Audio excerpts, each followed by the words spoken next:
Sin lugar a duda, hermanos, el estudio del esquema que nos espera esta semana y la próxima con respecto a la lechería universal es un tema bastante desafiante, porque estuvimos analizando la clase de ayer, que requerimos un poco de conocimiento de historia, y es lo que sin lugar a dudas reconozco que la gran mayoría nos ha sido difícil entender historia. Creo que en los colegios no nos había ido muy bien con la materia de sociales. El detalle está, hermanos, es que vamos a tratar de trabajar historia en cada uno de estos temas, muy en especial con respecto a Isaías capítulo 7. Bueno, sin embargo, no vamos a abandonar la lectura del espíritu de profecía que habíamos dejado atrás. Curiosamente, hermanos, por providencia divina, la lectura de espíritu de profecía está conectada con el tema de exposición. ¿Qué tema estamos estudiando, hermanos, de exposición? ¿Alguien recuerda? ¿Cómo se llama el tema? A ver, ¿quién recuerda, hermanos? ¿Cómo se llama el tema de exposición? Podemos participar sin ningún problema. ¿Cuál es el tema que estamos trabajando?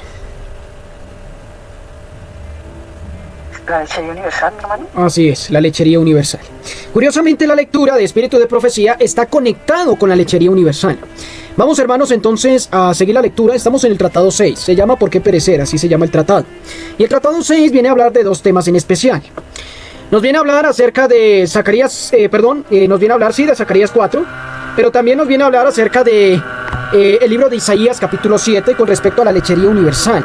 Nos viene a hablar de esos dos temas. ¿Qué tiene de común estos dos temas? Pues les voy a explicar.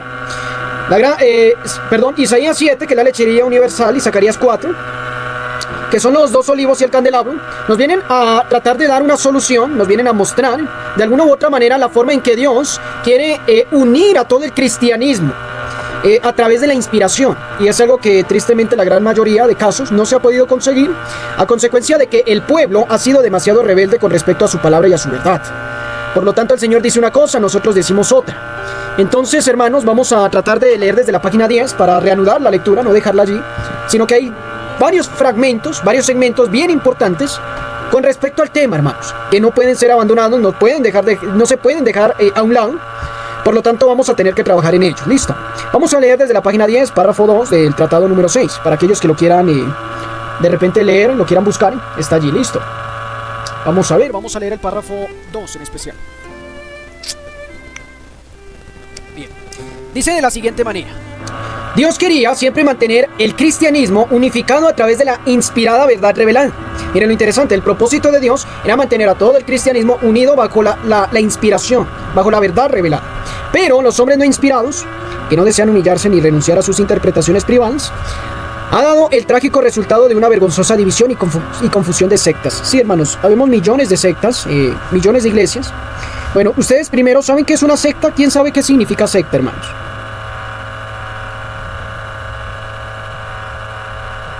¿Qué es una secta? A ver. Han dicho siempre que nosotros somos una secta, ¿verdad? Los adventistas. ¿Y qué dicen ustedes? ¿Están equivocados o están en lo correcto? Bueno, pues yo pensaba que antes la palabra secta era así exactamente malo, pero es alguien que está siguiendo alguna doctrina o a un líder entre ellos, ¿verdad? Decían por el hecho de que creíamos en el N.G. de White, pero pues no, yo creo que no somos una secta. Bien, les voy a explicar. Hay que mirar bajo el contexto de qué se refiere como secta. Cuando una persona dice, también nos llaman a nosotros en el mensaje, es que ustedes son una secta. Bien, lo primero es saber qué es una secta y a qué se refiere con una secta. Cuando una persona les quiera preguntar a ustedes algo que puede malinterpretarse o lo puedan utilizar contra ustedes, es importante tratar de saber qué definición tiene la persona de ese término. Entonces, lo primero es decirle a la persona, querido hermano, querida hermana, ¿qué significa secta para usted? Se le dice, no, es que eso es un conjunto de personas, de espiritistas, así tipo atuendos negros con capota y todos rodeados en un círculo de estrellas de 5 puntas. No, no somos ese tipo de grupos. La secta tiene dos definiciones: un grupo de origen espiritista, un grupo cerrado, satánico, entre otras cosas, comunidades cerradas. Pero hay otra definición de secta, y originalmente se habla de partidos o comunidades de personas que están afianzadas, están unidas a unas creencias como tal. Eso es una secta. No del todo es malo, hay que mirar bajo qué contexto nos referimos como secta. Entonces la iglesia adventista bajo esa definición sí es una secta. Nosotros también somos una secta bajo la definición de un grupo, una comunidad que están unidos por una verdad o por ciertas creencias. En ese sentido sí, pero en el sentido de que de esos grupitos con capota negra y un círculo de 5 estrellas y todos reunidos, echando la cabeza arriba para abajo y con velas o cualquier otra cosa, no somos eso. Hay que pues tratar de reiterar y saber qué conocimiento tienen las personas cuando les hacen preguntas que se pueden malintencionar, ¿no? Porque pueden decir, hermanos, ustedes sabían que nosotros somos una secta, y pues cualquiera diga, uy, si los escuchan, miren, es que son una secta. Pues hay que mirar qué definición y explicar la definición, para que no se malinterprete. Bien. Con respecto a esto, el Señor siempre quería mantener, pongámoslo bajo el contexto de creyentes con creencias, siempre quería tener una secta, un grupo, una comunidad, unida por la inspiración. Ese era el propósito de Dios, esa era la expectativa, pero la realidad fue muy diferente. Y el problema no estaba, noten esto, no estaba como tal en Dios, sino en el cristianismo mismo. O sea, el problema radicaba no tanto en Dios, sino que el problema especialmente radicaba en nosotros como cristianos, en los hombres no inspirados. Y noten esto, nos ha llevado a una vergonzosa división y confusión de sectas. Dice además, tal anarquía de opiniones sobre las escrituras existe no solo entre una denominación y otra, sino también de las filas de cada una de ellas. O sea que las divisiones no solamente se ven en organizaciones o denominaciones o iglesias, sino que también aún dentro de las mismas denominaciones se ven este tipo de vergonzosa desilusión, de división y confusión dentro de cada una de las organizaciones e iglesias. Ahora sigue diciendo aquí, hermanos, hace claro que ellos no están dirigidos por el Espíritu de Cristo, que envió para guiar a toda la verdad, para que todos los que creen en Él puedan ser uno. Bienvenido, hermano Jorge Berber, qué alegría tenerlo con nosotros. Bien, entonces seguimos leyendo. Esta unión a través del Espíritu está sólidamente enseñada en la oración de Cristo. ¿Cuál fue la oración de Cristo, hermanos? ¿Por qué oró Cristo? A ver.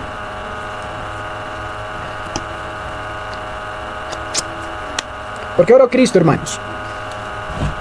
El Padre Nuestro. Sí, del Padre Nuestro, pero en la oración de Cristo, cuando en el capítulo, creo que es en el 17 de Juan, donde él hace mención que así como tú y yo somos uno, ¿también qué? Que ellos sean uno con nosotros, ¿no? Ellos sean uno. Esto es interesante. O sea, el Señor siempre buscó esa unidad y solamente, dice, Él quería esta unión a través del Espíritu para que sólidamente la enseñanza de Cristo en su oración fuera sólida. Para que todos sean uno como tú, oh Padre, en mí y yo en ti, que también ellos sean uno en nosotros, para que el mundo crea que tú me enviaste. Tu gloria que me diste, yo les he dado, para que sean uno así como somos uno. Yo en ellos, tú en mí, para que sean perfectos en unidad, para que el mundo conozca que tú me enviaste y que los has amado a ellos como también a mí me has amado. Miren qué bonito esto, hermanos. Dice además, las incesantes especulaciones teológicas de las Escrituras resultan en opiniones diversas y fábulas agradables. Eso no es mentira. Los conflictos entre credos y sectas, cuando los cristianos no deberían hacer nada sino demostrar al mundo una perfecta unidad que el Padre ha enviado al Hijo, deberíamos mostrar eso, algo que no lo estamos haciendo, mostrando que Él reconoce una sola denominación. Cristo dice, también tengo otras ovejas que no son de este redil, aquellas también debo atraer, oirán mi voz y habrá un rebaño y un pastor. La desunión que existe entre los cristianos de hoy no es por lo tanto el deseo de Dios, sino un propósito determinado de Satanás. O sea, hermanos, en otras palabras, toda la división, todo lo que se ve, no es algo que Dios haya creado. Dios nunca quiso la división. Curiosamente, eso es producto de un plan determinado de Satanás. El así llamado mundo cristiano de hoy ha alejado tanto al ideal de Dios para su iglesia, que ha llegado al punto donde la oración de Cristo falla en romper su alucinación para que cobren el sentido de que sus variadas creencias, que consideran todas correctas, están seguramente positivamente equivocadas. Aquellos que no están afiliados con ninguna iglesia y por cuya conversión las iglesias afirman estar invirtiendo todo el tiempo y medios posibles, miran con desprecio y burla esa alucinación e hipocresía. Qué terrible, hermanos. O sea, en otras palabras, las personas del mundo, aquellas que no tienen un conocimiento de nuestras variadas creencias, que no están afiliados a ninguna iglesia, miran con desprecio y burla, hermanos, el cristianismo. Y así pasa también, hermanos, entre nosotros. Eso es lo que sucede. Miran con desprecio y alucinación, hermanos, con burla, ven esa alucinación que tenemos los adventistas. Cuando tristemente, hermanos, curiosamente un teólogo, hermanos, de una universidad, hace un par de días estuvo compartiendo de que podíamos tomar café y carne, hermanos. Un pastor muy elocuente y con mucha influencia en el adventismo, eso fue lo que dijo. Tales cristianos están solo complaciendo a Satanás y se engañan ellos mismos y a quienes los observan. Tremendo, hermanos. Vamos a seguir leyendo allí. Satanás es el líder de aquella marcha de tropas casi cristianas que desfilan como tontos ante el mundo. Miren, interesante, hermanos. Entonces viene y sucede de que la gran mayoría lo que hacemos es desfilar ante el mundo, decirles que aquí está el pueblo de Dios, pero hermanos, somos una fila, somos una marcha, dice aquí el profeta, como tontos ante el mundo. Así que por medio de esa inconsciente insensatez, él no solo arroja reproches sobre Cristo, sino que además hace que el mundo crea que el Padre no envió al Hijo. O sea, hermanos, este tipo de situación lleva a las personas más al escepticismo que nunca. A menos que estas desunidas tropas despierten de su condición, Satanás está presto para arrojar la cabeza a la destrucción eterna. Estará dispuesto, sí, para arrojarlos de cabeza a la destrucción eterna. Esta eterna tragedia será atribuida solamente por despreciar el espíritu de profecía, los ojos de la iglesia. Qué terrible, hermanos. ¿Por qué será que nos vamos a perder la gran mayoría? Por esa razón, hermanos. Porque hemos menospreciado el espíritu de profecía, los ojos de la iglesia. ¿Y qué vamos a esperar, hermanos? Vamos a esperar alivio, vamos a esperar cualquier otra cosa, hermanos. No, tristemente vamos a esperar destrucción a consecuencia de la incredulidad. Despreciar el espíritu de profecía no es simplemente decir yo no creo en el espíritu de profecía, es cuando yo no lo vivo también. Ahora sigue diciendo allí, hermanos, los pastores de las iglesias es un intento por interpretar las escrituras. Miren, yo les voy a hacer una pregunta antes de avanzar.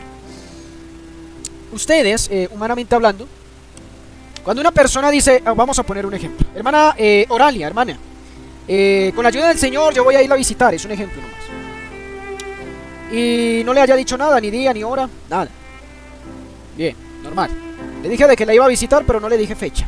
Pero imagínese usted, hermana, yo le digo, hermana Oralia, voy a ir a visitar mañana a las 9 a.m. y no llego, hermana.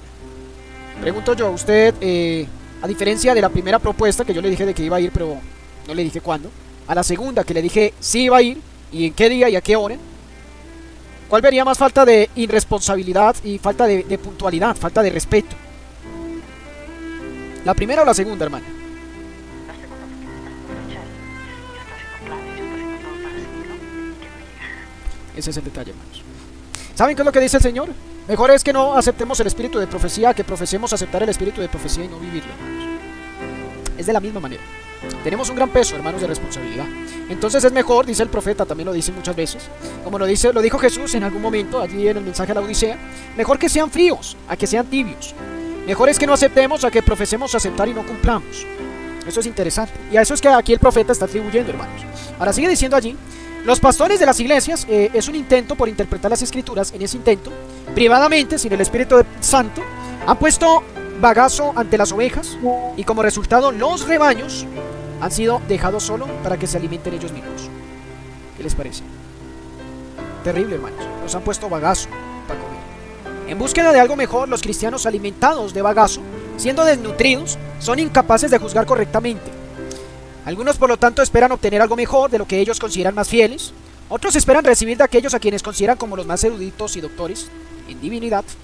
Mientras que otros piensan que buscar a esta o aquella denominación simplemente porque papá o mamá o alguna otra persona influye o pariente pertenece a ella.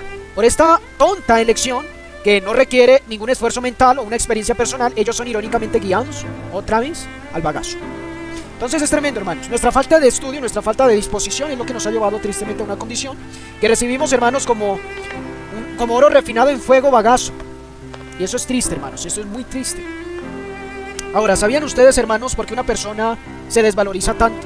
Una persona, a ver, cuando ustedes escuchan a una persona que diga yo no valgo nada, yo no sirvo para nada, yo no valgo nada, es una persona que tiene que, hermanos, ¿por qué piensa así esa persona? Vamos a hablar un poquito de psicología, porque eso nos está pasando como denominación. Cuando tiene un bajo concepto de sí mismo. Sí, curiosamente, hermana Oralia, aquí en Colombia llamamos a eso autoestima baja. Tiene una autoestima muy baja. Ahora, ¿qué es lo que sucede? ¿Una persona con autoestima baja es malo o es bueno que tenga la autoestima baja? Bueno, es malo en cuanto a, personalmente es malo, pero en un estado espiritual es humildad, ¿no? O sea, el tener un bajo concepto de sí mismo, bueno, es humildad, pero un bajo concepto psicológicamente ante los demás, ante los hombres, pues es malo, ¿verdad? De tus iguales, pero ante Dios, pues la verdad que yo sí tengo un concepto muy bajo de mí mismo, ¿verdad? Así es. En su presencia. Así es, pero en sociedad es un peligro tener la autoestima baja. ¿Por qué en sociedad es peligroso tener la autoestima baja? Porque somos susceptibles a ser manipulados. Cuando tenemos una autoestima baja, las personas que saben muy bien cómo manipular, somos una presa fácil. ¿Por qué? ¿Y de qué manera? Primero, las personas buscan bajarnos la autoestima, nos hacen ver que no servimos para nada, para manipularnos. Porque ellos saben de que cuando uno tiene la autoestima baja, estamos hablando a nivel de sociedad, cualquier tipo de caricia, cualquier tipo de cariño, por muy pequeña que sea, nos tienen en la mano. Tenemos tanto la autoestima baja que cualquier cosita, cualquier bagazo que nos den, por ejemplo, para nosotros va a ser un tesoro, porque tenemos la autoestima muy baja. Yo creo que me están entendiendo. La Iglesia Adventista del Séptimo Día ha adoptado ese sistema. Nuestros pastores curiosamente han adoptado ese sistema y psicológicamente han utilizado ese método.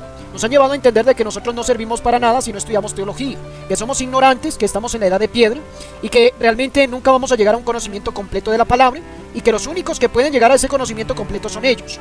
Entonces eso ha llevado a la iglesia a tener una autoestima muy ¿qué? Baja. Y llega cualquier predicador, envía cualquier evangelista, por muy superficial que sea, por muy analfabeta que sea, por muy, bueno, no tanto lo analfabeta, sino por muy errado que esté, nosotros recibimos eso como tesoro, como alimento sólido, cuando realmente es bagazo, hermanos. Es terrible y hay que tener cuidado con eso. Ahora, seguimos leyendo allí.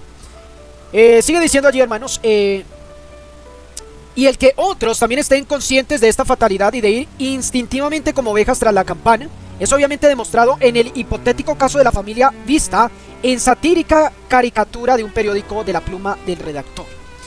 Bien, ¿quieren ver, hermanos? El profeta utilizaba material como este, hablando de la pluma del redactor, parece que es un material, es una caricatura de un periódico, se utilizaba material secular. El profeta utiliza este material para mostrarnos una lección espiritual. Y estamos hablando de María. María va a la iglesia de Bapteria, se llama así, aunque ella es un miembro de la iglesia Prestia. La había hecho unirse a la iglesia en la tierna edad de 10 años, antes que ella supiera realmente que era Dios o el diablo. Pero ella asiste a la iglesia de Bauteriana del otro día, porque su hermanastra es miembro allí. Entonces ella dice, pues vamos a la iglesia porque mi hermana va allá. Muchos vamos a la iglesia y porque nuestros familiares van allá. Ahora sigue diciendo allí, Juan va a la iglesia catodista, porque la mayoría de sus clientes van allí. Miren los intereses. Jack va a la iglesia capellán, porque allí va su novia. Patricia va a la iglesia lutergacional, porque su maestro enseña allí en la escuela dominical. Beatriz, vamos con otra, va a la iglesia bauteriana del otro día con su madre, porque ella no es suficientemente mayor aún para saber lo que es mejor. Interesante. Aquellos que están honestamente buscando ser salvos a través de Cristo deben unirse a Él para convertirse por amor a la verdad. Y por la única manera que uno puede hacer esto es dar alegremente la bienvenida a todos los dones del Espíritu. Y el Espíritu, dice el apóstol Pablo, a través de sus dones puede unificar a su iglesia. Constituyó a unos apóstoles, profetas y evangelistas, otros pastores y maestros, a fin de perfeccionar a los santos. Aunque el Espíritu de Dios ha hablado con certeza en estos términos, aún uno encuentra por encuesta de la opinión general entre los cristianos que el espíritu de profecía es virtualmente rechazado. Una clase muy grande de profesos cristianos están realmente diciendo en sus corazones, mientras creamos que hay un Dios y un Cristo, pertenezcamos a una iglesia. Llevemos vidas honestas y hagamos buenas obras cuando la oportunidad se presente. Estamos camino a la santa ciudad, dice. Y triste es decir que esta vaga y fatal y falsa esperanza es la misma en la iglesia adventista del séptimo día. Sí, eso es lo que decimos la gran mayoría. Muchos hermanos dicen eso. No, hermano, desde que yo tenga la semejanza de Cristo, tenga una actitud, sea honesto, cuida a los hermanos, sea una persona buena, de buenas obras, vamos de camino a la ciudad santa. También es triste decir que aun cuando la denominación fue fundada por el don de profecía, estos miembros de hoy en día, ministros y laicos igualmente todos parejos, están constantemente cambiando entre ellos mismos el don profético, justo como ellos cambian sobre otras materias de las escrituras. Entre aquellos quienes sostienen que los escritos de la señora White son inspirados, la mayoría están ignorándolos y desobedeciéndolos, como aquellos que no profesan del todo ninguna fe en ellos. Hermanos, esto es súper delicado. ¿Qué situación, no, hermanos? Y vemos todavía aún en nosotros como davidianos que muchos actualmente aceptamos los escritos del profeta como inspirados, pero los ignoramos y desobedecemos. He encontrado a muchos hermanos predicando el espíritu de profecía. Hablando del espíritu de profecía, nos llenamos de la boca con textos del espíritu de profecía. Y cuando hablamos de la reforma pro salud en términos técnicos y prácticos, ahí sí dicen, no, es que eso es un proceso, hermano, de años. Cuando hablamos de la reforma en la vestimenta, no, hermano, no hay que ir hasta allá. Y hermano, ¿y los escritos de la hermana White son inspirados? Sí, hermano, totalmente. Bueno, entonces, ¿qué pasa con la vestimenta? No, hermano, es que mire lo que dice la Biblia. ¿Cómo queda ahí? ¿Qué situación, hermano? Y eso sucede constantemente. Y eso, hermanos, es una lección clara de que aún nosotros, creyentes del mensaje, estamos en el peligro de caer en lo mismo. Cuando se nos enseñan cosas y aspectos que contradicen nuestra manera de pensar y de ver las cosas. Muy complicado, hermanos. Voy a terminar con un párrafo y pasamos a los comentarios, ¿listo? Bien, dice acá. Vamos a ver. Por lo tanto, la iglesia, en lugar de ser un refugio, dice la cita, que ofrezca salvación para el pueblo de Dios, esta ha llegado a ser guarida de ladrones y lugar para cubrir pecadores. Terrible, hermanos. Pero tan pronto como una presta atención a la amonestación del Señor en contra de las abominaciones y se identifica como un reformador, las bestias salvajes, los inconversos de la iglesia, están siempre listos, ya sea para devorarlos, como intentaron devorar al apóstol Pablo, o arrojarlo fuera de la reunión de la iglesia. Aquí cualquiera podría ver de inmediato por qué los que son responsables por las abominaciones están a voz en cuello despreciando la doctrina de una iglesia pura. Ya el profeta lo había dicho. Actualmente la denominación ya no predica de que ya no va a haber una última generación sin pecado. Y eso se está predicando actualmente, dentro de la iglesia. Y el Señor necesita una congregación, 144,000 sin pecado en este tiempo, no en el reino, en este tiempo, hermanos.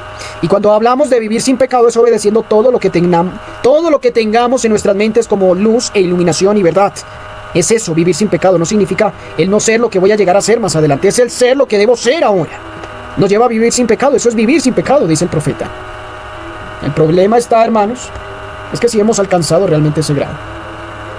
Y es un llamado que Dios nos hace, hermanos, en esta hora, hermanos, porque necesitamos